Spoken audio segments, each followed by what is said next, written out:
ঝাড়ে যেটা নড়ছিল সেটা হচ্ছে একটা গার্ডেন লিজার্ড। আর এই যে দেখুন, সেই গার্ডেন লিজার্ডটা একটা নারকেল গাছে উঠে বসে আছে। এদের বাংলা নাম রক্তচোষা হলেও এরা আসলে কারোর রক্ত চোষে না। খুবই নিরীহ একটা প্রাণী। দয়া করে কেউ এদের ক্ষতি করবেন না। এখানে বসে বসে মাথা দুলিয়ে দুলিয়ে গান গাচ্ছে।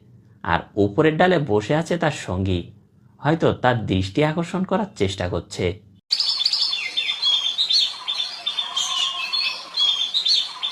আমি অনেকক্ষণ ধরে খেয়াল করছি, এই যে দেখুন উপরে তার সঙ্গীটা বসে আছে। ওকে দৃষ্টি আকর্ষণ করার জন্য তার সুন্দর কণ্ঠে গান গেয়ে যাচ্ছে, সাথে মাথা দুলিয়ে দুলিয়ে তার দৃষ্টি আকর্ষণ করার চেষ্টা করছে। এটা হচ্ছে কমলাদামা পাখি। আর এই পাখিগুলো খুবই সুন্দর দেখতে। আমাদের আশেপাশে এদেরকে দেখা যায়। অবশেষে পাখিটা তার একটু কাছে আসলো, তবে সে তার মতো গান গেয়েই যাচ্ছে। এভাবে অনেকক্ষণ চলতে থাকলো। এরপর পাখিটা অন্যদিকে চলে গেল।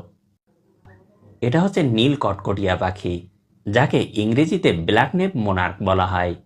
আর এর অন্য নাম হচ্ছে কালো ঘাড় রাজন। মাথায় দেখছেন ছোট্ট একটা কালো টুপি আছে। নীল রঙের এই পাখিটা দেখতে অসাধারণ। ছোট হলেও এই পাখির সৌন্দর্য অন্য যে কোনো পাখির থেকে অনেক বেশি। হয়তো এখানে তারা বাসা করার জন্য এসেছে। তবে বেজি চারিদিকে ঘোরাঘুরি করছে। আর এই বেজি দুটোর অবস্থা দেখেন। এদেরও এখন মেটিং সিজন চলছে, এজন্য দুটো একসাথে ঘুরঘুর করছে। আমি চুপচাপ লুকিয়ে লুকিয়ে ওদেরকে দেখছিলাম। আসলে বেজিরা খুবই উপকারী একটা প্রাণী। যে এলাকায় ওরা থাকবে সেখানে সাপের ভয় কম থাকে। অনেকে এদেরকে মেরে ফেলে, এ কারণে সাপের উপদ্রব বেড়ে যায়। বেজি আসলে সাপ খায়, আর এ কারণে ওরা সাপদেরকে মারে।